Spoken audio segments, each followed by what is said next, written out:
Hello everyone, this is यथार्थ शर्मा। आप सभी लोगों का मेरे ऑफिशियल ऐप अड्डा 365 पर स्वागत है। तो गाइस, आज हम लोग जो अपना पहला टॉपिक खत्म करेंगे वो लिया है मैंने यहाँ पर टेंस। तो जो हम लोग इंग्लिश का सिलेबस शुरू कर रहे हैं वो टेंस से शुरू कर रहे हैं, और जितने भी लेक्चर लगेंगे वो सारे के सारे आपके ऐप पर जो अड्डा 365 नाम से है वहां पर अपलोड होते हुए चले जाएंगे। तो आपको लेक्चर वाइज हर चीज को कंटिन्यू देखते हुए चलना है, ठीक है। जो भी आप टॉपिक देखेंगे उसको लेक्चर वाइज ही देखेंगे। तो आज का फर्स्ट लेक्चर है, टॉपिक है टेंस, और इसके बाद में हम लोग कंडीशनल सेंटेंसेस, वॉइसेस, नरेशन, इस सीरीज को खत्म करने जा रहे हैं, ठीक है। तो आज हम लोग जो पढ़ेंगे वो टॉपिक आपके सामने है टेंस, और टेंस में सबसे पहले हम लोग आज चार्ट को डिस्कस करेंगे। तो फर्स्ट है आपका टेंस को हम लोगों ने यहां पर तीन हिस्सों में डिवाइड किया है। एक है आपका पास्ट, एक है आपका प्रेजेंट, और एक है आपका फ्यूचर। क्लियर है बात? देखो, टेंस में हम लोग जो पढ़ने जा रहे हैं ये वो वाला टेंस नहीं होगा जो हम लोगों ने स्कूल में पढ़ा था, कि आपके सामने एक सेंटेंस आता है हिंदी के अंदर या फिर इंग्लिश के अंदर और हम उसको हिंदी या इंग्लिश में ट्रांसलेट करते हैं। यहां पर हम लोग ट्रांसलेशन नहीं सीख रहे हैं। हम लोग यहां पर इस चीज को सीखेंगे कि अगर मुझे मेरी फीलिंग्स आपको शेयर करनी है तो मैं अपने एक सेंटेंस के थ्रू आपको एक बात बोलूंगा, तो मैं किस प्रॉपर टेंस का इस्तेमाल करूं। हो सकता है मैं उस बात को प्रेजेंट टेंस में सिंपल में लिख सकता हूं, कॉन्टिन्यूअस में लिख सकता हूं, परफेक्ट या परफेक्ट कॉन्टिन्यूअस में लिख सकता हूं, या फिर पास्ट में लिख सकता हूं। तो ये हम लोग कैसे आइडिया लगाने जा रहे हैं, ये किस तरीके से आइडिया लगाएंगे, ठीक है। तो आपको टेंस को एक्चुअल में सेंस वाइज पकड़ना है। अगर मैं टेंस का मतलब लूं तो टेंस का एक ही मतलब होता है सेंस, कि आप किसी की बात को क्या सेंस करते हो और उसको इंग्लिश में किस टेंस में बोलोगे। पूरा का पूरा फोकस उसी चीज पर होगा। स्थिति को देखते हुए, परिस्थिति को देखते हुए किस सेंटेंस, किस टेंस का यूज करना है, ठीक है। तो सबसे पहले हम लोगों को चार्ट ही पता होना चाहिए कि चार्ट होता क्या है, कैसे बना है, इसका फॉर्मेशन कैसे हुआ है। तो चलिए स्टार्ट करते हैं हम लोग। सबसे पहले मैं यहां पर चार्ट ड्रॉ कर रहा हूं आप लोगों के लिए। प्रेजेंट टेंस में सबसे होगा सिंपल। देखिए, जो आपका प्रेजेंट टेंस है, पास्ट टेंस है, और जो आपका फ्यूचर टेंस है, ये आपको जानकारी देता है टेंस के बारे में। और जो यहाँ पर सिंपल, कॉन्टिन्यूअस, परफेक्ट या परफेक्ट कॉन्टिन्यूअस लिखा हुआ है, ये सारी की सारी चीजें आपको ये आपको जानकारी देंगी वर्ब की, कि मुझे किस तरह की वर्ब का इस्तेमाल करना है, ठीक है। तो इस चार्ट को मैं बनाऊं उससे पहले आपको 3-4 पॉइंट याद रखने होंगे कि ये चार्ट बना कैसे है, और वहां से क्वेश्चन भी बहुत से आते हैं। तो फर्स्ट जो आपका पॉइंट है आप लोग समझेंगे, उसके बाद में नोट डाउन करेंगे, मैं आपको समय दूंगा, ठीक है। तो आप इसी के अंदर क्या करेंगे, आप ऐसे डालना कॉन्सेप्ट 1, ठीक है। आप लोग डालेंगे कॉन्सेप्ट 1, इस चार्ट के लिए जगह छोड़कर नीचे से डालना शुरू करेंगे। कॉन्सेप्ट 1 में क्या है कि जो आपका वर्ड होता है परफेक्ट, जो आप लोग पढ़ते हो परफेक्ट, मैं आपको सिखा रहा हूं कि परफेक्ट का मतलब क्या होता है, कॉन्टिन्यूअस का मतलब क्या होता है। तो परफेक्ट का केवल एक ही मतलब होता है, या तो हैज होगा इसका मतलब, या फिर इसका मतलब हैव होगा, या फिर हो सकता है इसका मतलब हैड हो, ठीक है। परफेक्ट का केवल इतना सा मतलब होता है। और अगर आपका जो ये लिखा हुआ है हैज, हैव, हैड, यदि ये आपकी हेल्पिंग वर्ब है, ठीक है, वर्ब में हम इस चीज को डिस्कस भी करते हैं, यदि ये आपकी हेल्पिंग वर्ब हो गई तो इस कंडीशन में ये आपका परफेक्ट होगा। और हमेशा याद रहे कि हैज, हैव, हैड अगर हेल्पिंग वर्ब को डिनोट करती हैं, परफेक्ट को डिनोट करती हैं, तो इसके बाद हमेशा वर्ब की थर्ड फॉर्म का ही इस्तेमाल किया जाएगा। कोई और वर्ब होती है, मान लो V2, V1, वर्ब की ing वाली फॉर्म, आप किसी का भी इस्तेमाल नहीं करेंगे। यहां से एक सवाल बनता है, ठीक है। दूसरी चीज क्या है यहां पर, कि आपका जो ये कॉन्टिन्यूअस लिखा हुआ है, यहां पर जो आपका वर्ड लिखा हुआ है कॉन्टिन्यूअस, ठीक है, जो आपका वर्ड लिखा हुआ है यहां पर कॉन्टिन्यूअस, कॉन्टिन्यूअस का भी एक ही मतलब होता है, केवल वर्ब की ing वाली फॉर्म। क्योंकि मैं आपको पहले ही बता चुका हूं कि ये सारे के सारे वर्ड आपकी वर्ब को डिनोट करेंगे। परफेक्ट डिनोट करता है हैज, हैव, हैड को, हेल्पिंग वर्ब को, और परफेक्ट कॉन्टिन्यूअस डिनोट करेगा आपकी वर्ब की आईएनजी वाली फॉर्म को, ठीक है। कॉन्टिन्यूअस का एक ही मतलब होगा कि जो भी काम हो रहा है वो कॉन्टिन्यूअस प्रोसेस में हो रहा है। जैसे मैं मार्केट जा रहा हूं, मैं पानी पी रहा हूं, तो वो चीजें कॉन्टिन्यूअस प्रोसेस के अंदर होनी चाहिए, ठीक है। अगर कॉन्टिन्यूअस शब्द आता है सेंटेंस में, ठीक है, तो समझ जाना वर्ब की आईएनजी वाली फॉर्म तो आएगी ही आएगी। क्लियर है बातें? और बातें देखते हैं हम लोग। एक वर्ड आपने सुना होगा, एक टर्मिनोलॉजी होती है फिलर वर्ब्स, जिसे हम लोग नाम देते हैं फिलर्स, फिलर्स का। और ये फिलर्स होते क्या हैं? जो आपने पढ़े हैं बी, या फिर हो चुका है आपका बीइंग, या फिर है आपका बीइंग, ठीक है। बी होती है आपकी वर्ब की फर्स्ट फॉर्म, बीइंग होती है वर्ब की आईएनजी वाली फॉर्म, और बी होती है आपकी वर्ब की थर्ड फॉर्म, ठीक है। देखो इन वर्ब को फिलर इसलिए बोलते हैं कि क्योंकि इनका खुद का कोई मतलब नहीं होता। जैसे मैंने बोला कम, तो कम का एक मतलब है आना। मैंने बोला इज, इसका एक मतलब है आना, इसका मतलब भाई प्रेजेंट टेंस के अंदर आएगा। मैंने बोला वॉज, तो वॉज का एक मतलब है था, कि किस में आएगा? ये आपके पास्ट में आएगा। मैंने बोला विल शेयर, तो इसका एक मतलब है कहां आएगा? विल शेयर, फ्यूचर में आएगा। लेकिन इनका कोई मतलब नहीं है कि ये प्रेजेंट में आएंगे, फ्यूचर में आएंगे, पास्ट में आएंगे, ये आपके कहीं पर भी आ सकते हैं। इसीलिए इनको नाम दिया गया है फिलर्स। और इनका इस्तेमाल होता क्यों है ना, ये चीज जाननी जरूरी है। मान लो कि जैसे मैंने आपको एक बात बताई है कि हैज, हैव, हैड के बाद में हैज, हैव या फिर हैड के बाद में वर्ब की थर्ड फॉर्म इस्तेमाल होती है जब ये हेल्पिंग वर्ब होती है। तो ये मैंने आपको बताया, ये सारी की सारी क्या है आपकी? ये सारी की सारी हेल्पिंग वर्ब है। अब मान लो, क्योंकि मुझे पता है कि अगर ये हेल्पिंग वर्ब है तो मुझे थर्ड फॉर्म इस्तेमाल करना पड़ेगा। अब मान लो सेंटेंस के अंदर थर्ड फॉर्म दे ही नहीं रखी, ठीक है ही नहीं वर्ब की थर्ड फॉर्म, तो फिर हम लोग क्या करेंगे? उस कंडीशन में मुझे इसकी कंडीशन को तो सेटिस्फाई करना पड़ेगा, वर्ब की थर्ड फॉर्म तो रखनी पड़ेगी। तो वहां पर मैं इन फिलर्स का इस्तेमाल करूंगा, क्योंकि इनका खुद का कोई मतलब नहीं होता है।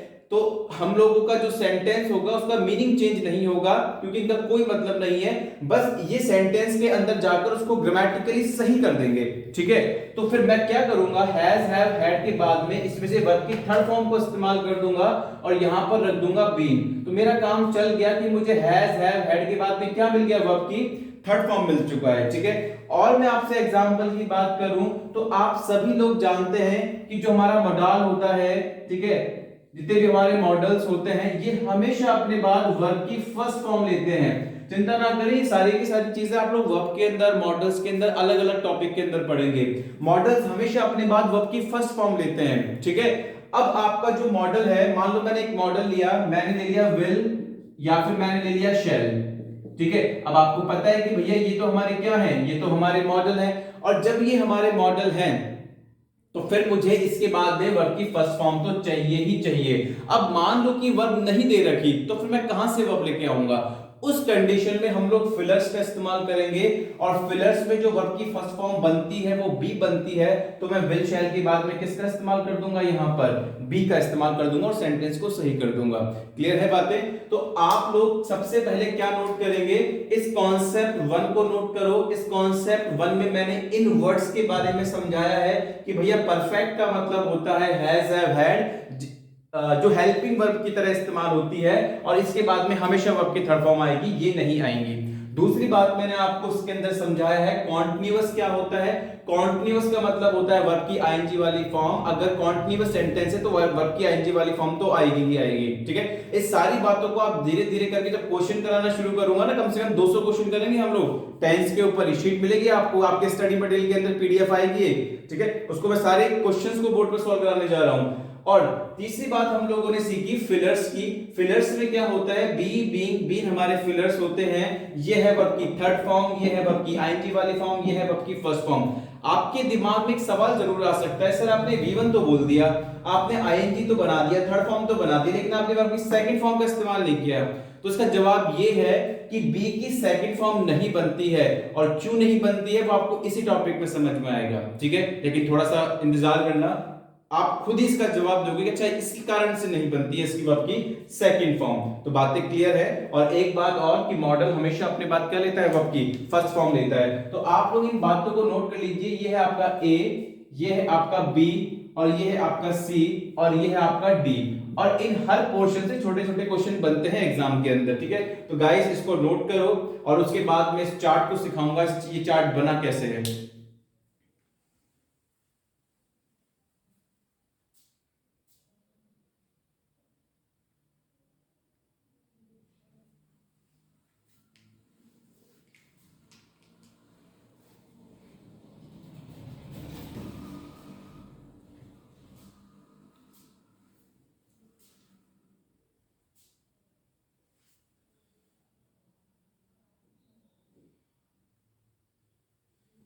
एक एक टॉपिक को बड़े फाइन तरीके से हम लोग खत्म करेंगे।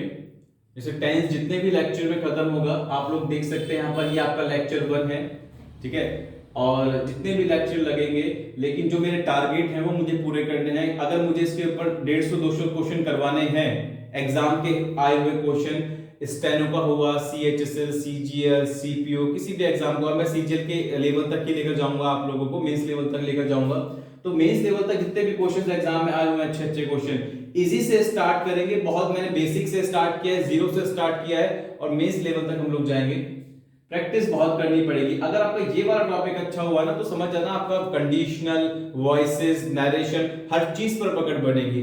तो थोड़ा सा टाइम लेकर इसको धीरे धीरे करके अच्छे तरीके से पढ़ेंगे हम लोग, ठीक है। आई होप आप लोगों ने सारी बातें नोट कर ली होगी कॉन्सेप्ट 1 के अंदर। अब इस कॉन्सेप्ट का इस्तेमाल करते हुए मैं यहां पर एक चार्ट बनाने जा रहा हूं।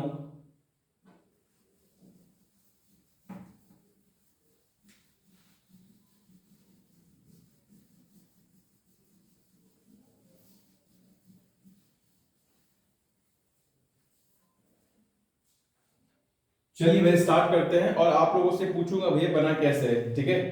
गौर से देखते हुए चलना आप लोग। सबसे पहले हम लोग प्रेजेंट टेंस को देख रहे हैं, जिसमें देख रहे हैं सिंपल प्रेजेंट टेंस। सिंपल का मतलब मैंने अभी आपको बताया, सारी की सारी चीजें वर्ब को डिनोट कर रही है। और वर्ब की जो सबसे सिंपलेस्ट फॉर्म होती है वो क्या होती है आपकी, वर्ब की फर्स्ट फॉर्म होती है। तो इसका मतलब ये हुआ कि यहां पर हम लोग इस्तेमाल करेंगे वर्ब की फर्स्ट फॉर्म का। क्लियर है बातें, ठीक है। जब मैं आऊंगा पास्ट टेंस में, सिंपल पास्ट टेंस में, तो सिंपल पास्ट टेंस में वर्ब की सबसे सिंपल फॉर्म क्या होती है, वर्ब की सेकंड फॉर्म। तो यहां पर इस्तेमाल करेंगे हम लोग वर्ब की सेकंड फॉर्म का। क्लियर है बातें। अब आते हैं हम लोग फ्यूचर टेंस में। फ्यूचर का मतलब क्या होता है, आप लोग खुद ही बताइए। फ्यूचर का मतलब यही तो होता है हमारा विल या फिर शैल। विल शैल का मतलब ही फ्यूचर होता है। तो मैंने फ्यूचर का मतलब लिख दिया विल शैल। और हम लोग फिर ये भी जानते हैं कि विल शैल एक मॉडल होता है, और मॉडल हमेशा अपने बाद वर्ब की फर्स्ट फॉर्म लेता है। तो मैंने क्या लिखा है इसके बाद कि यहां पर जो कॉम्बिनेशन बनेगा वो ये बनेगा कि विल शैल के बाद में वर्ब की फर्स्ट फॉर्म। क्लियर है बातें। अब आते हैं हम लोग कॉन्टिन्यूअस टेंस में। तो आप लोग मुझे एक ही बात बताना, चाहे कोई सा भी टेंस हो, चाहे प्रेजेंट हो, पास्ट हो या फिर फ्यूचर हो, कॉन्टिन्यूअस का तो एक ही मतलब होता है, वर्ब की आईएनजी वाली फॉर्म, दैट्स इट, ठीक है। तो चाहे आपका प्रेजेंट कॉन्टिन्यूअस हो तो भी मैंने वर्ब की आईएनजी वाली फॉर्म लिखा, चाहे आपका पास्ट कॉन्टिन्यूअस हो तो भी मैंने वर्ब की आईएनजी वाली फॉर्म लिखा, या फिर आपका फ्यूचर में कॉन्टिन्यूअस हो तो भी मैंने क्या लिखा, वर्ब की आईएनजी वाली फॉर्म लिखा। यहां तक बातें क्लियर है। अब बस सवाल ये उठता है कि सर आपने वर्ब की आईएनजी वाली फॉर्म तो तीनों में लिखा है, क्योंकि तीनों में कॉन्टिन्यूअस आ रहा है, ये कैसे पता लगेगा कि ये प्रेजेंट का है या फिर ये पास्ट का है या फिर ये फ्यूचर का, ये हम लोग कैसे पता लगाएंगे। तो उसके लिए हम लोगों ने क्या किया, प्रेजेंट का इंडिकेशन देने के लिए कि भैया ये प्रेजेंट में हो रहा है ये वाला काम, तो आपने किसका इस्तेमाल कर दिया, आपने इस्तेमाल कर दिया इज का, एम का या फिर आर का इस्तेमाल कर दिया। तो इज एम आर ने बता दिया कि ये प्रेजेंट टेंस में काम हो रहा है, कॉन्टिन्यूअस प्रोसेस में जा रहा है। पास्ट में आप लोगों ने क्या किया, आपने इस्तेमाल कर दिया वॉज का या फिर आपने इस्तेमाल कर दिया वर का। और जैसे ही आप लोग फ्यूचर टेंस में पहुंचे तो भैया फ्यूचर कॉन्टिन्यूअस, फ्यूचर का तो एक ही मतलब होता है और वो होता है विल शैल। फ्यूचर का तो यही मतलब होता है, या तो विल होगा या फिर शैल होगा, ठीक है। और फ्यूचर कॉन्टिन्यूअस है तो फ्यूचर का मतलब मैंने ये लिख दिया, कॉन्टिन्यूअस का मतलब मैंने ये लिख दिया। अब मुझे देखना है क्या ये चीज ग्रामेटिकली सही है। आप लोग खुद बताओ कि विल शैल तो मॉडल होता है, और मॉडल अपने बाद वर्ब की आईएनजी वाली फॉर्म कैसे ले सकता है, नहीं लेगा, वो तो V1 लेगा। लेकिन क्योंकि फ्यूचर कॉन्टिन्यूअस है इसीलिए आईएनजी का आना भी जरूरी है। तो बस यहीं पर मैंने किसका इस्तेमाल किया, इस चीज को ग्रामेटिकली सही करने के लिए मैंने विल शैल की कंडीशन को पूरा करने के लिए इसके बाद वर्ब की फर्स्ट फॉर्म रख दी, और वो क्या रख दी, बी रख दी, ठीक है। तो फ्यूचर कॉन्टिन्यूअस, ये बात भी पूरी हो गई, और विल शैल की कंडीशन जो उसके बाद में वर्ब की फर्स्ट फॉर्म आती है वो भी आपकी क्या हो गई, पूरी हो गई। तो क्लियर है बातें। चलिए आगे जाते हैं हम लोग। नेक्स्ट आता है आपका परफेक्ट, ठीक है, नेक्स्ट है आपका परफेक्ट। अब आप लोग खुद बताइए कि परफेक्ट का मतलब क्या होता है। मैं आपको थोड़ी देर पहले बता के आ रहा हूं कि सर परफेक्ट जो होता है ना, परफेक्ट आपका ये होता है हैज होगा या फिर हैव होगा या फिर हैड होगा, ये हेल्पिंग वर्ब की तरह डिनोट करता है परफेक्ट के अंदर। अब जो आपका हैज या फिर हैव है, ये तो आपको बताएगा किसके बारे में, ये आपको बताएगा प्रेजेंट के बारे में, ठीक है। इसका इस्तेमाल या तो आप प्रेजेंट में करोगे या फिर आप किसके अंदर करोगे, या फिर आप करोगे फ्यूचर के अंदर, क्लियर। और उसके अलावा जो आपका ये हेड है, हेड का इस्तेमाल किया जाता है हमेशा पास्ट के अंदर, ठीक है।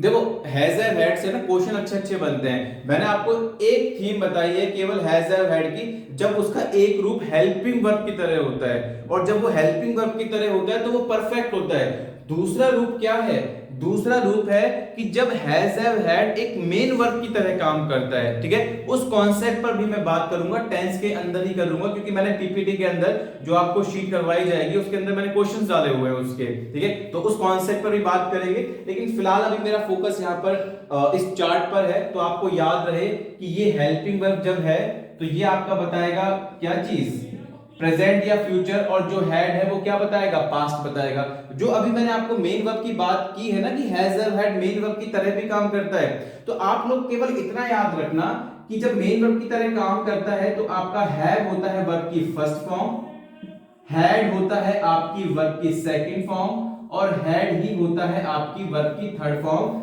जिसका मतलब होता है, मतलब जो होता है हमारा मेन वर्ब, और इसका मतलब होता है रखना। जैसे कम का मतलब आना, गो का मतलब जाना, और ऐसे ही इसका मतलब होता है रखना, ठीक है। तो अभी आप केवल याद करेंगे, इसके एप्लीकेशन पार्ट पर मैं जाऊंगा जब हम लोग क्वेश्चंस कराएंगे, तो बस ठीक है।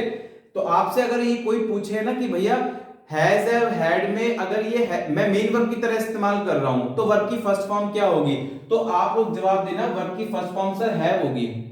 हैज नहीं होती वर्ब की फर्स्ट फॉर्म, वर्ब की फर्स्ट फॉर्म क्या होगी सर, हैव होगी। क्लियर है बातें, इसको नोट करो, फिर मैं चार्ट पर दोबारा से आता हूं।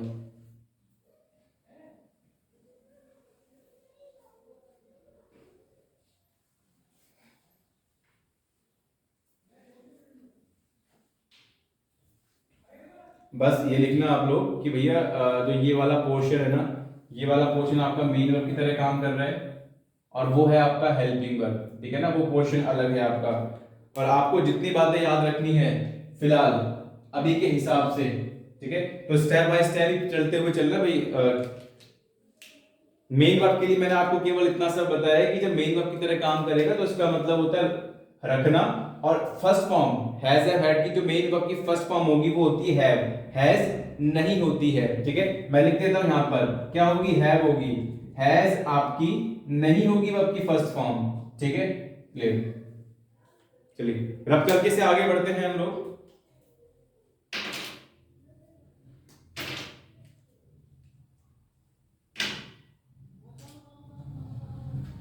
चलिए इसे रब करते हैं।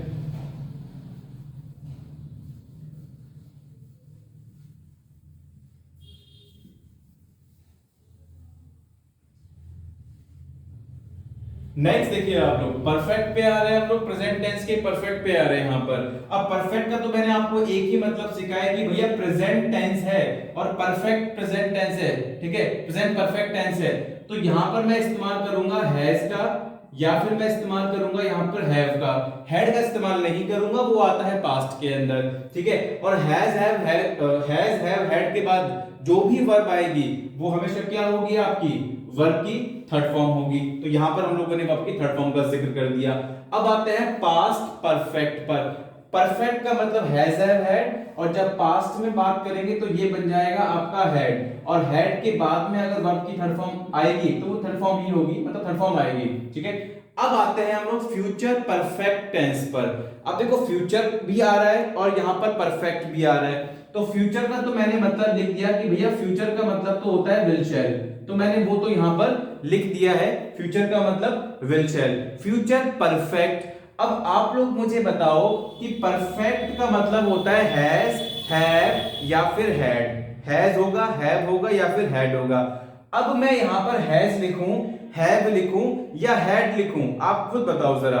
हैड में लिख नहीं सकता, हैज में लिख नहीं सकता। क्यों नहीं लिख सकता?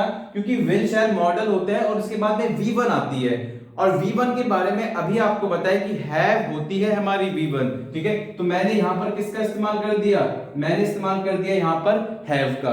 क्लियर है बातें? और हैव अपने बाद में अगर कोई वर्ब जब लेगा तो ऑब्वियसली वो क्या लेगा? वर्ब की थर्ड फॉर्म। अगर नहीं लेगा ही लेगा, ठीक है। तो यहां पर हम लोग फिर किसका इस्तेमाल करते हैं? वर्ब की थर्ड फॉर्म का। तो इस तरीके से ये स्ट्रक्चर आपका तैयार होता है।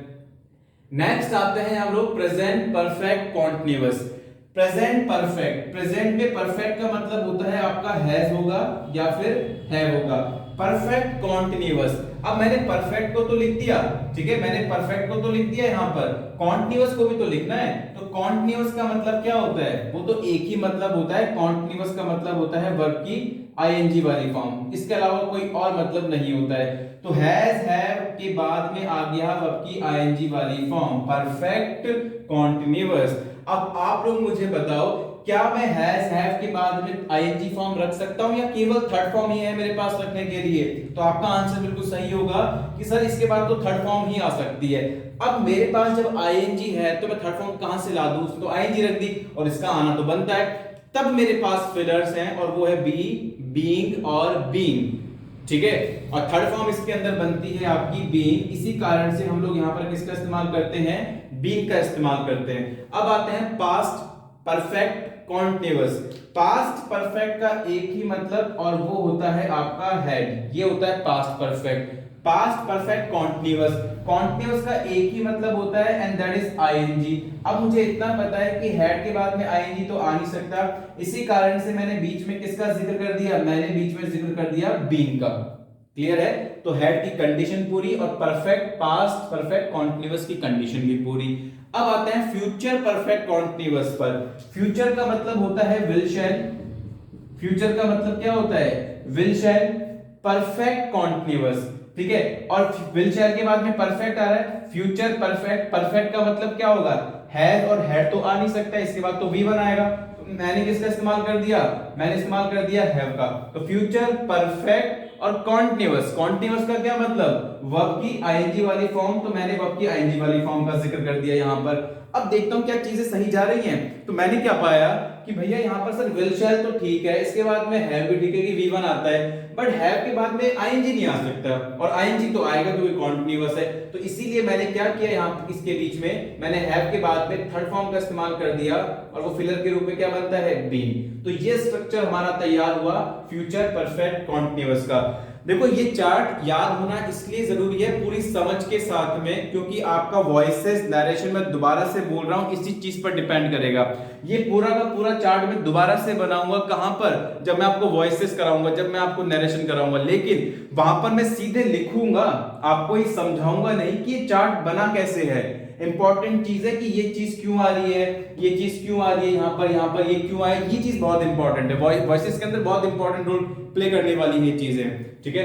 तो अभी तक मैंने सेकंड फॉर्म का जिक्र नहीं किया है। अच्छा इसको नोट करो और फिर मैं आप लोगों से पूछता हूं कि भैया यहां पर मैंने बी का जिक्र किया, V1 का, मैंने V3 बीइंग का जिक्र किया, मैंने बीइंग आईएनजी वाली फॉर्म का जिक्र किया, मैंने सेकंड फॉर्म का कभी जिक्र नहीं किया, ठीक है। तो कुछ की पॉइंट्स आपसे डिस्कस करने जा रहा हूं जो आपके क्वेश्चन करते वक्त बहुत मदद करेंगे, ठीक है। तो उसको नोट करो फिर आगे बढ़ते हैं हम लोग।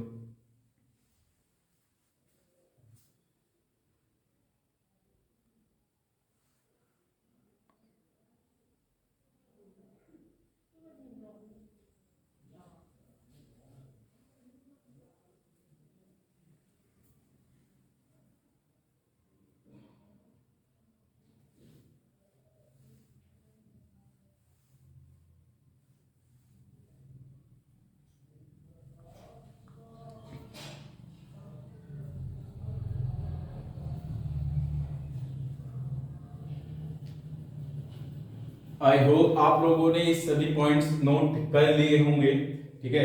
चलो अब मैं इससे रिलेटेड आपसे कुछ की पॉइंट्स पर डिस्कस करता हूं। देखो वर्ब की जो फर्स्ट फॉर्म है, वर्ब की जो आपकी फर्स्ट फॉर्म है, जब मैं बात कर रहा हूं फिलर्स के अंदर, ठीक है, मैं बात किसके अंदर कर रहा हूं आपसे? मैं बात कर रहा हूं फिलर्स के अंदर। तो फिलर्स में जो आपकी वर्ब की फर्स्ट फॉर्म है वो क्या है आपकी, ठीक है, बी है। सेकंड फॉर्म की बात करूं, ये V1 है, ये V2 है, ये V3 है, ये वर्ब की आईएनजी वाली फॉर्म है। V2 मैं मना कर रहा हूं कि भैया होती ही नहीं है। V3 आपने बोल दिया सर V3 तो बीन होती है, तो मैंने यहां पर बीन का इस्तेमाल कर दिया। अगर आईएनजी की बात की तो मैंने किसका इस्तेमाल कर दिया, बीन का इस्तेमाल कर दिया। अब जरा देखो कि मुझे ये फिलर्स हैं, इनका इस्तेमाल केवल तभी होगा जब आपके सामने एक सेंटेंस आ रहा है और सेंटेंस कहीं पर ग्रामेटिकली गलत हो रहा है और इनके रखने से सही हो जाएगा, केवल वही इस्तेमाल होगा, इनका कुछ मतलब है नहीं, ठीक है। तो मुझे अगर मॉडल के बाद में वर्ब नहीं दे रखी है या कोई और वर्ब दे रखी है तो मुझे मॉडल के बाद में वर्ब की फर्स्ट फॉर्म के रूप में रखना पड़ता है बी, ठीक है। और हैज हैव हैड जब हेल्पिंग वर्ब है तो उसके बाद में थर्ड फॉर्म चाहिए। अगर थर्ड फॉर्म नहीं हो चाहिए नहीं है तो वहां पर इस्तेमाल करते हैं हम लोग बीइंग का। और जो बीइंग का इस्तेमाल होता है वो होता है एक्टिव वॉइस के अंदर, मतलब वॉइसेस के अंदर। जब हम लोग वॉइसेस पढ़ते हैं, ठीक है, जब हम लोग वॉइसेस पढ़ते हैं तो हम लोग यहां वहां पर इस चीज का इस्तेमाल करेंगे। की पॉइंट क्या है कि जब भी आपके सामने कोई सेंटेंस आए, कि आपके सामने यहां पर एक सेंटेंस आया, ठीक है, ये आपका एक सेंटेंस है, क्लियर है बातें, ये आपका सब्जेक्ट है, आपकी वर्ब है, आपके ऑब्जेक्ट है, कुछ ना कुछ आएगा ही इस चीज के अंदर। तो होगा क्या कि जब भी आपने वर्ब की सेकंड फॉर्म का सेंटेंस में इस्तेमाल किया, ये आपका सब्जेक्ट है, सब्जेक्ट के बाद में आ गया आपका वर्ब की सेकंड फॉर्म, तो हमेशा याद रहे वर्ब की सेकंड फॉर्म सेंटेंस में हमेशा अकेली आती है।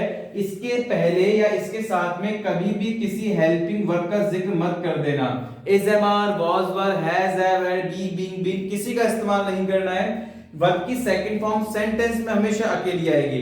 कहने का मतलब क्या है, छोटा सा एग्जांपल दे रहा हूं कि वह मार्केट गया था, ठीक है, वह मार्केट गया था, तो मैंने क्या लिख दिया, ही went to the market yesterday, he went to the market yesterday, कि वो कल क्या कहां गया था, कल मार्केट गया था। तो आपने किसका इस्तेमाल कर दिया, go, went, gone, ठीक है, V1, V2 और V3।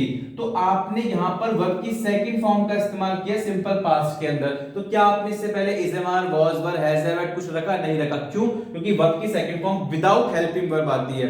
तो आप लोग इस पॉइंट को नोट कर सकते हैं। मैं बोल रहा हूं, आप लोग डिक्टेट कर लो। देखो जो भी बात मैं बोलूंगा ना, इसको डिक्टेट करनी है, वो आपको डिक्टेट करनी है। जो मैंने बोर्ड पर उतार दिया तो वो आपको अपनी कॉपी के अंदर प्रॉपर तरीके से लिखना है, क्योंकि 34-35 पेज के अंदर आपका टेंस खत्म होने जा रहा है। और उसके अलावा जो क्वेश्चंस करेंगे वो तो अलग है, ठीक है, उसका तो आपको मटेरियल मिलेगा, क्लास नोट्स, मतलब जो हम लोग क्वेश्चंस करेंगे उसकी पीपीटी तो मिलेगी, ठीक है।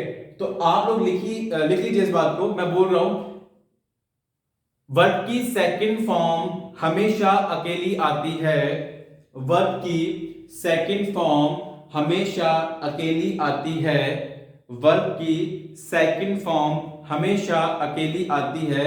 उससे पहले कभी भी हेल्पिंग वर्ब का यूज नहीं करते हैं, उससे पहले कभी भी हेल्पिंग वर्ब का यूज नहीं करते हैं, ठीक बात है।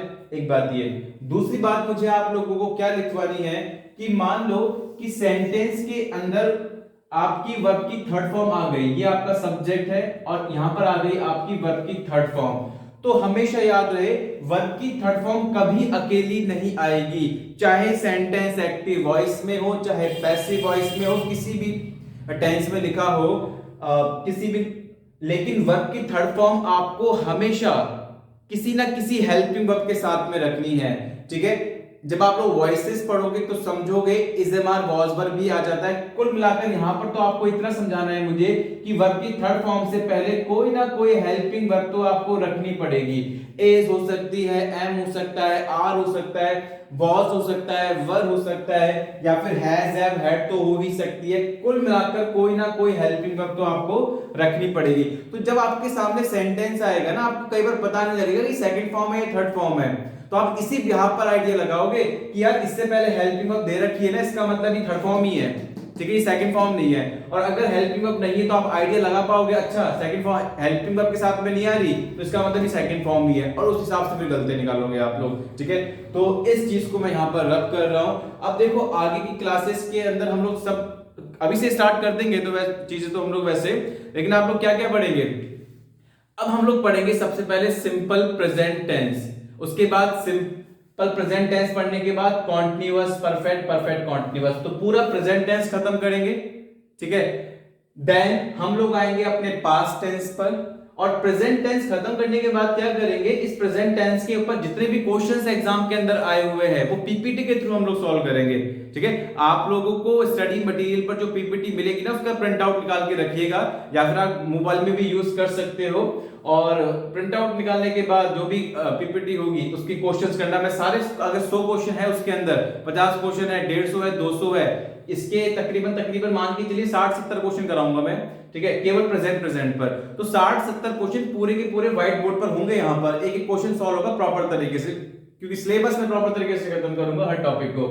देन पढ़ेंगे पास्ट, उसके बाद फ्यूचर, और इंडिविजुअली एक एक के बारे में हम लोग डिटेल में जाकर पढ़ेंगे कि भैया अगर मैं कहीं पर सिंपल प्रेजेंट टेंस का इस्तेमाल कर रहा हूं ना, तो मैं किन परिस्थितियों में कर रहा हूं, क्या मेरा माइंड थॉट है, क्या सोच के कर रहा हूं कि भैया अगर ऐसी सिचुएशन मेरे सामने आएगी तो इस सिचुएशन में मैं सिंपल प्रेजेंट टेंस का इस्तेमाल कर सकता हूं। एग्जामिनेशन में क्या होगा, आपके सामने सेंटेंस दे देगा और इस सेंटेंस में हैज या हैव का या फिर आपके सामने हैड का इस्तेमाल कर देगा, तो आपको लग जाएगा कि भैया ये तो परफेक्ट टेंस में लिखा हुआ है। लेकिन आपको इस सेंटेंस को पढ़ना है, सिचुएशन को एनालाइज करना है, और जब आप सिचुएशन को एनालाइज कर लोगे, अच्छा ऐसी ऐसी सिचुएशन जा रही है तो ये सिचुएशन तो सिंपल प्रेजेंट टेंस में होती है, तो वो सिचुएशन सिखाया जाएगा कि हाँ इस सेंटेंस में ये टेंस नहीं, इस सेंटेंस में तो सिंपल टेंस इस्तेमाल होगा, ठीक है। तो आप लोग क्या करेंगे, आप लोग हेडिंग डाल दीजिए सिंपल प्रेजेंट टेंस, ठीक है। स्टार्ट कर रहे हैं हम लोग।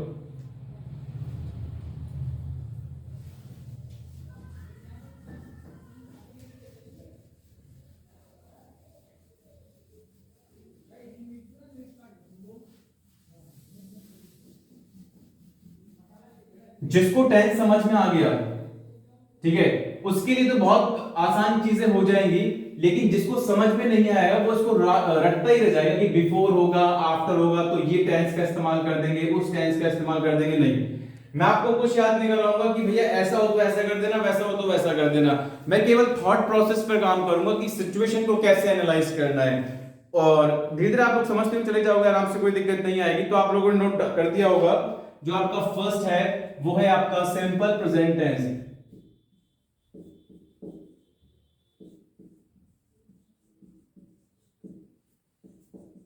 इसको प्रेजेंट इंडेफिनिट टेंस के नाम से भी जानते हैं हम लोग, ठीक है।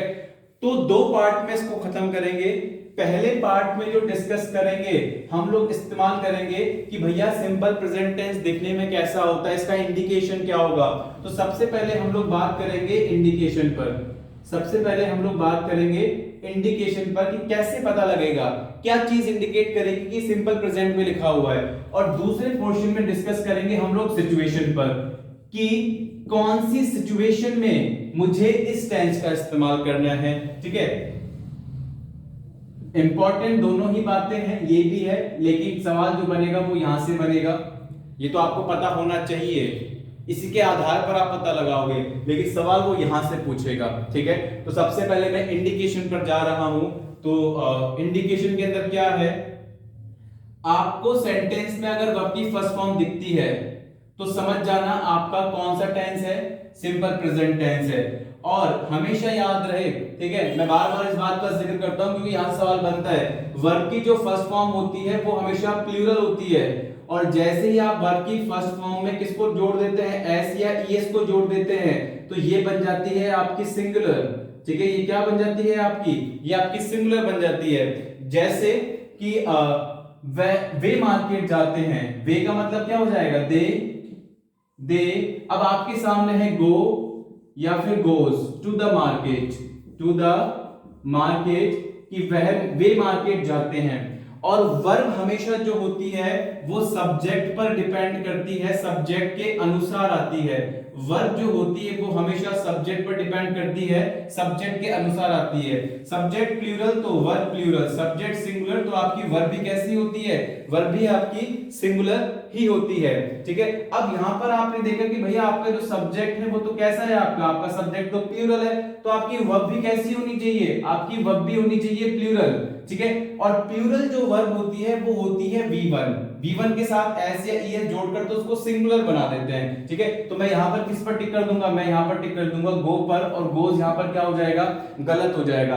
अगर दे की जगह पर होता ही तो मैं क्या बोलता, ही गो या फिर goes to the market, to the market, तो मैं इस तरीके से इस्तेमाल करता है यहां पर। क्लियर, ही क्या है आपका सब्जेक्ट है, ये सब्जेक्ट कैसा है आपका सिंगुलर है, तो आपकी जो वर्ब होगी वो वर्ब भी आपकी कैसी होनी चाहिए, सिंगुलर। और वर्ब की फर्स्ट फॉर्म तो भैया प्लूरल होती है, अगर मैं वर्ब की फर्स्ट फॉर्म में एस को जोड़ दूं या ईएस को जोड़ दूं तो वो सिंगुलर बन जाती है। तो इसी कारण से मैंने किसका इस्तेमाल किया, गोस का, और गो को क्या कर दिया, क्रॉस कर दिया, ठीक है। तो आपको क्या सीखने को मिला कि भैया वर्ब की जो ओरिजिनल फॉर्म होगी ना V1 दैट इज प्लूरल, और अगर एस या ईएस जोड़ दोगे तो वो बन जाएगी सिंगुलर। मैं जो ऑफलाइन क्लासेस चलती है मेरी उसके अंदर ये डाउट हमेशा हर क्लास के अंदर मैं देखता ही हूं, सर और कौन कौन सी वर्ब प्लूरल होती है, तो आप लोग याद रखो इस बात को, V1 V2 V3 या फिर V1 के साथ में एस या ईएस जोड़ दोगे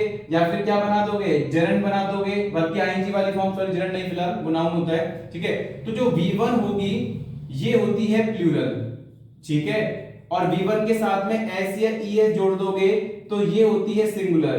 तो मैं केवल जब वर्ब की बात करता हूं, मेन वर्ब की बात करता हूं, तो मैं केवल प्लूरल और सिंगुलर की बात करूंगा, तो उसमें केवल V1 आएगा और V1 के साथ में एस या ईएस आएगा।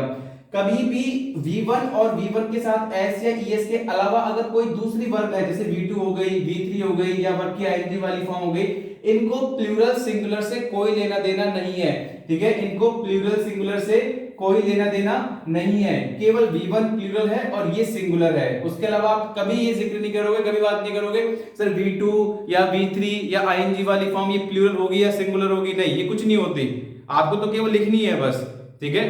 क्लियर है बातें, तो ये चीजें हो गई आपके सामने, ये चीजें क्लियर है आपके सामने। तो ये इंडिकेशन था जो मुझे आप लोगों को बताना था, एक पोर्शन। तो जो भी हम लोगों ने डिस्कस किया है ये सारे के सारे आपके जो सेंटेंस है वो है अफर्मेटिव सेंटेंस। अफर्मेटिव नाम से याद रखने की जरूरत नहीं है, कुल मिलाकर वो सेंटेंस जो ना तो क्वेश्चन मार्क वाले हैं और ना ही नॉट वाले हैं, ना तो नेगेटिव सेंटेंस है और ना ही इंटेरोगेटिव सेंटेंस है, ये आपके सिंपल सेंटेंस। अगर मान लो सेंटेंस के अंदर कहीं पर नॉट आ गया, या सवाल में अगर क्वेश्चन के अंदर सेंटेंस में आ गया आपका क्वेश्चन मार्क, तो वहां पर फिर डू और डज का भी इस्तेमाल होता है, तो हम लोग उसके बारे में और बात करते हैं, ठीक है। आई होप आप लोगों ने इतना लिख लिया होगा, फिर भी मैं आपको कुछ सेकंड्स का समय देता हूं, उसे नोट कर लीजिए।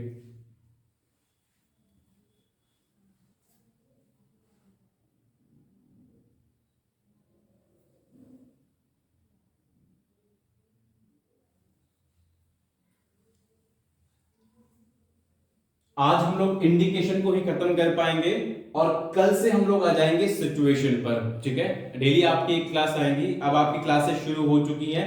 देखो मैसेजेस वगैरह मेरे पास आ रहे थे कि सर क्लास कब से शुरू कर रहे हो, क्लास कब से शुरू कर रहे हो। मैंने अभी एक पोस्ट भी डाली है इंस्टाग्राम पर, तो उस पर मैसेज भी आ रहा है मिस सर, हालांकि मैं भी आप लोग काफी मिस कर रहा हूँ, ठीक है।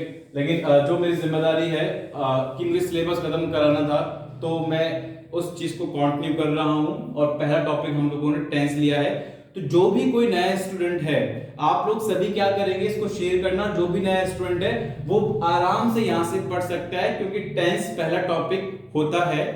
नाउन से करवा सकते हैं या फिर टेंस से स्टार्टिंग करवा सकते हैं, ठीक है। तो चलिए मैं इसे रब कर रहा हूं।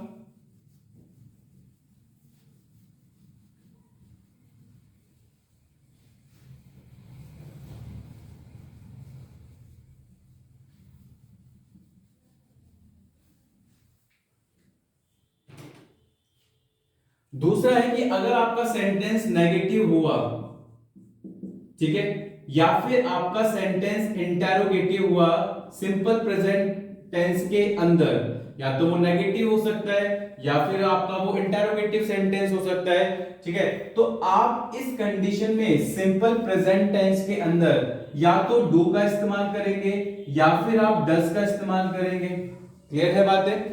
डू जो होता है वो होता है आपका प्लूरल, ठीक है, क्योंकि ये वर्ब की फर्स्ट फॉर्म होती है, ये बनेगी आपकी क्या, प्लूरल। ये होती है आपकी वर्ब की फर्स्ट फॉर्म। और डज, जैसे इसके अंदर एस या ईएस जोड़ा तो ये क्या बन गई आपकी, ये वर्ब की फर्स्ट फॉर्म में एस या ईएस जोड़ने पर ये बन गई आपकी सिंगुलर। तो बस आप जरा देख लेना कि सब्जेक्ट प्लूरल है तो डू आएगा, सिंगुलर है तो डज आएगा, ठीक है। नॉट होना चाहिए, इंटरोगेटिव होना चाहिए, तो दोनों का ये सेंटेंस में यहां पर लिख देता हूं, इसे नोट कर लीजिए जरा आप लोग एक बार।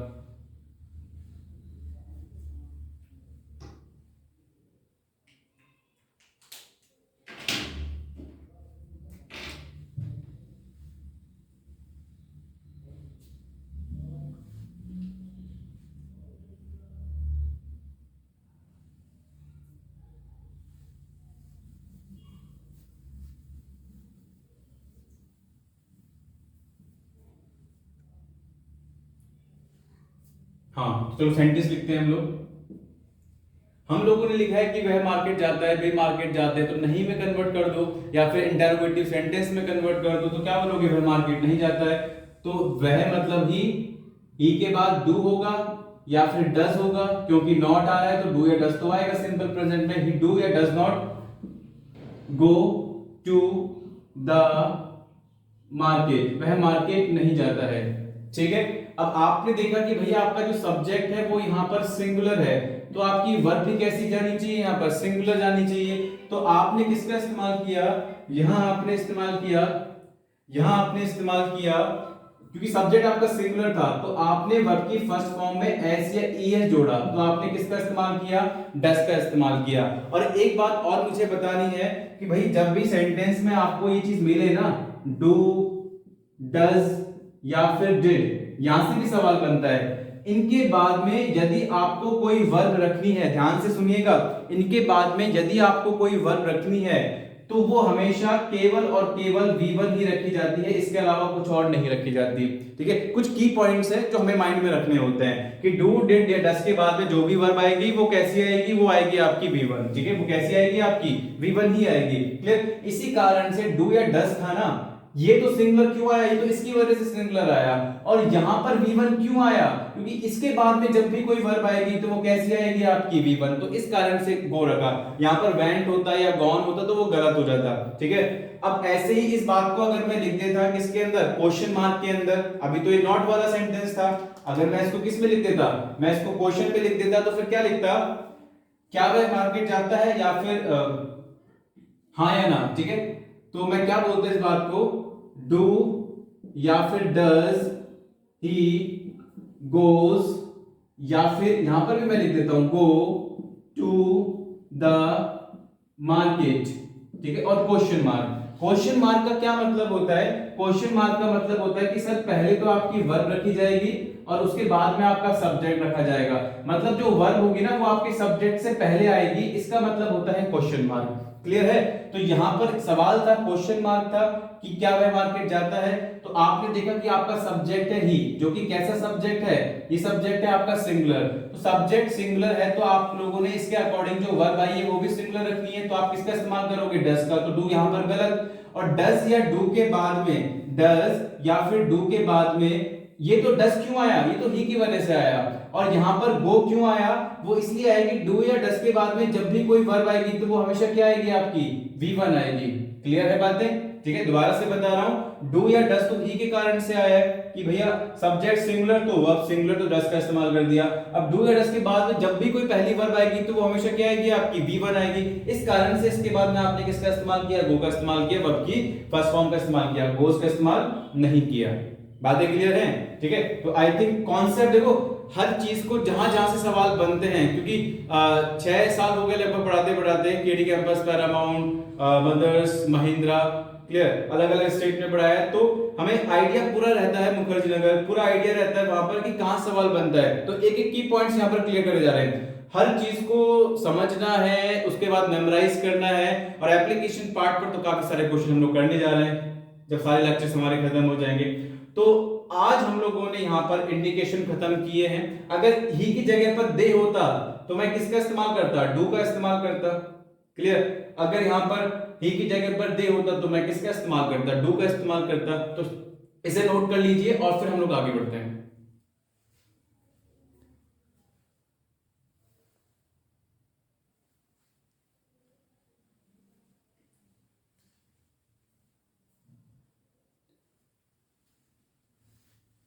चलिए भाई स्टार्ट करते हैं। देखो इन लेक्चर्स को जो ऐप पर आने जा रहे हैं आप सभी लोग आज देखो मैं बता देता हूँ, ये आपका 45 मिनट्स का लेक्चर है और 10 मिनट का जो लेक्चर होगा वो होगा आपका 10 से 15 मिनट का, वो होगा वोकैबुलरी का। जो हम लोग क्लास में जैसे करते हैं वैसे ही आगे बढ़ेंगे, लेकिन आपका ग्रामर का जो लेक्चर होगा वो आपको अलग मिलेगा और वोकैबुलरी की लिस्ट में आपको वोकैबुलरी का लेक्चर 1, लेक्चर 2, लेक्चर 3 आपको इस तरीके से मिलते हुए चले जाएंगे। अब मुझे आपको क्या बोलना है कि ज्यादा से ज्यादा लोगों को आप लोग शेयर करना है, ये जितना जो भी ऐप है ज्यादा से ज्यादा लोगों को शेयर करो। और उसके बाद क्योंकि पूरा नवंबर हम लोग फ्री पढ़ रहे हैं, जितने भी स्टूडेंट्स रजिस्ट्रेशन कर रहे हैं नवंबर के अंदर, उसके लिए वो सारी चीजें मेरे स्टूडेंट्स के लिए वो फ्री हैं। तो इस चीज का फायदा उठाइए आप लोग। और कोई भी डाउट हो, कोई भी क्वेरी हो, जैसे भी हो आप लोगों को, वो आप मेरे पर्सनल नंबर पर 7821853194 ये मेरा व्हाट्सएप नंबर है। आप इसको, ये हमेशा ऑन रहता है, ठीक है, आप इस पर कॉल कर सकते हो, मैसेज कर सकते हो, कुछ भी आपको कर सकते हो, कोई दिक्कत नहीं है। तो कोई भी डाउट आप लोग मुझे इस पर पूछिएगा। इसके अलावा जो टेलीग्राम लिंक है, वो टेलीग्राम लिंक लिखा हुआ है आपके पास, इंग्लिश अड्डा 1234 के नाम से है, इंग्लिश अड्डा 1234। आप लोग मुझे यहां ज्वाइन कर सकते हैं, जो इन्फॉर्मेशन मिलेगी यहां मिलेगी, ठीक है। और एक बार जब आप लोग ऐप पर जुड़ जाओगे तो सारी इन्फॉर्मेशन आपको ऐप पर आनी शुरू हो जाएगी। क्लियर है? तो नंबर है आपके पास टेलीग्राम ग्रुप है, इंस्टा पे ज्वाइन कर सकते हो आप लोग, ठीक है। उसके अलावा आप लोग ज्वाइन कहां कर सकते हैं, यूट्यूब चैनल है वहां ज्वाइन कर सकते हो। लेकिन जो लेक्चर वाइज क्लासेस हैं प्रॉपर तरीके से, जहां पर सिलेबस तरीके से खत्म किया जाएगा, सिलेबस में क्या क्या होगा आपका, पूरी grammar, vocabulary, comprehension, cloze test, even though हम लोग एडिटोरियल्स भी पढ़ेंगे यहाँ पर, PQRS सेपरेट तरीके से हम लोग सारी चीजों को खत्म करते हुए चलेंगे, ठीक है। तो गाइज आज की क्लास को फिर हम लोग यही खत्म करते हैं और नेक्स्ट लेक्चर जो रहेगा आपका लेक्चर नंबर 2 वो आपको कल मिलेगा। तो bye bye everyone, take care.